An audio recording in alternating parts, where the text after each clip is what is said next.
네, 안녕하세요. 수아입니다. 오늘은 2019년도 하반기 동부건설 신입사원 채용에 대해서 한번 프리뷰를 해보도록 하겠습니다. 네, 먼저 모집 분야 및 근무지는 모집 분야부터 보면은 토목, 건축, 기계, 전기, 안전, 품질, 사무 이렇게 해서 영역명으로 공고가 나와 있고요. 아무래도 건설 회사이기 때문에 전국 현장 곳곳을 돌아다니시면서 근무를 해야 되는 환경이긴 합니다. 이번 공채에서 필수 조건은요. 4년제 정규 대학교 기졸업자 또는 2019년 8월 졸업 예정자여야 됩니다. 2020년도 2월 졸업 예정자분들은 지원하실 수가 없습니다. 이 점 꼭 참고하셔가지고 착오 없으시길 바라겠습니다. 그리고 토목, 건축, 기계, 전기, 품질, 안전 이 기술과 관련된 직종은 관련 자격증이 반드시 필수로 있어야 되겠습니다. 우대사항은 토익 700점, 토익 스피킹 레벨 5, 오픽 IL 이상 수준이어야 되고요. 사무 쪽은 상경계열 전공을 하셔야 되고요. 홈페이지 상에는 우대사항으로 나와 있는데 제가 볼 땐 거의 필수 사항으로 보여집니다. 접수기간은 2019년 7월 8일부터 7월 21일까지입니다. 전형 절차는 서류 전형, 그리고 인적성과 신체검사, 그리고 1차 면접, 2차 면접, 그 다음에 최종 합격이 되겠습니다. 조금 특이한 점으로는 인적성이 통과하신 분들에 대해서 신체검사를 실시한다는 건데 이거는 이제 보통 신체검사는 2차 면접이 끝나고 최종 합격자를 대상으로 하는데 여기서는 이제 신체검사를 먼저 해서 걸러내겠다는 거죠. 그래서 끝에 가서 뭐 추가 합격이나 이런 거를 막겠다 이런 의도로 보여집니다. 네, 여러분들이 가장 궁금해하실 연봉에 대해서 좀 알아봤습니다. 보통 사원이 한 4,200 정도 되는 것 같고요. 대리가 4,800 그리고 과장 5,200 과장에서 차장이 넘어갈 때 6,800 그리고 부장이 8,000 정도 되는 것 같습니다. 과장에서 차장으로 넘어갈 때 좀 연봉 갭이 크고 차장에서 부장으로 넘어갈 때 연봉 갭이 좀 있는데 이거는 과장에서 차장 넘어갈 때가 뭐 차장 대우, 부장 대우 해가지고 좀 길어요. 근무 기간이 과장에서 차장 넘어갈 때, 차장에서 부장이 넘어갈 때 그렇기 때문에 연봉 갭이 좀 차이가 나는 게 아닌가. 보통 지금 사원 4,200이면 적은 건 아닌데 이 진급하면 진급할수록 조금 연봉에 대한 메리트는 적다라고 말씀을 드릴 수가 있겠네요. 아무래도 좀 이직이 많을 것으로 예상이 되는 직장입니다. 동부건설은. 그리고 요새는 기업들이 신입사원들의 연봉을 좀 무리해서 올려주는 경향이 있습니다.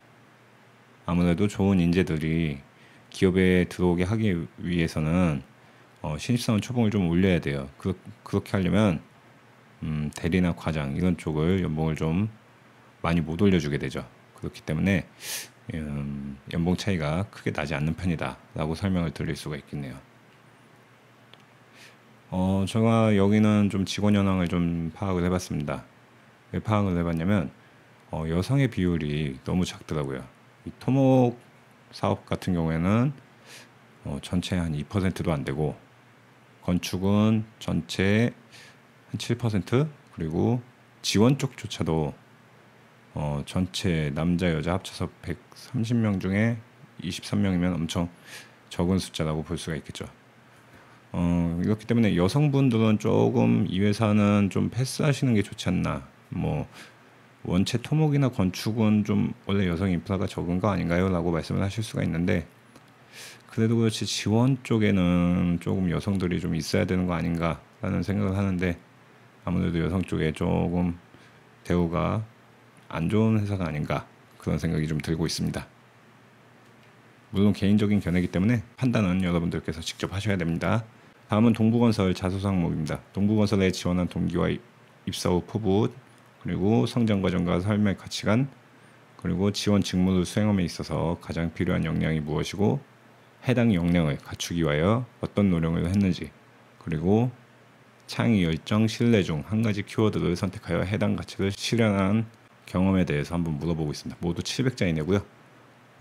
자기소개서는 굉장히 쉬운 편이다라고 평가를 내릴 수가 있겠습니다.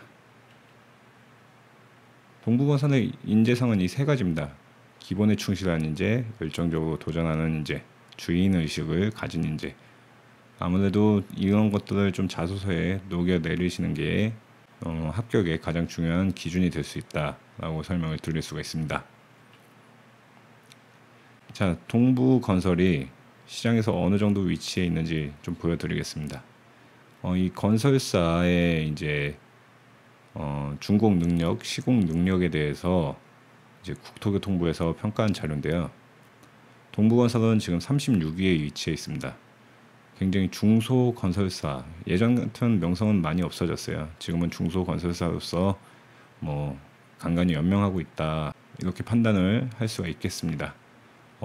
건설사에서는 1위는 삼성물산이고, 그리고 그 뒤로 현대건설, 삼성물산과 현대건설이 조금 크네요, 비중이.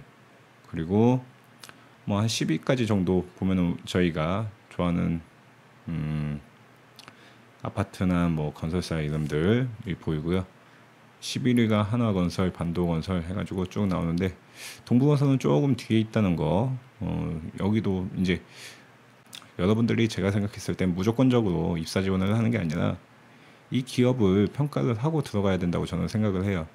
과연 내가 건설 쪽에서 일을 하고 싶은데 그럼 내 위치가 어느 정도 돼야 되는가? 과연 기업의 순위는 어느 정도 되는가? 기업도 평가를 당연히 받아야 된다고 생각합니다. 그렇기 때문에 한번 이 기업에 지원하실 때 내가 왜 동부건설에 가야 되는지 파악을 좀 하시고 가시면 될 것 같습니다. 네, 동부건설의 영상은 여기까지입니다. 이 영상을 보신 여러분들 합격을 진심으로 기원하고요. 영상이 마음에 드셨다면 구독과 좋아요 버튼 한 번씩 눌러주시면 대단히 감사하겠습니다. 자, 그럼 여러분들 오늘도 고생 많으셨습니다. 감사합니다.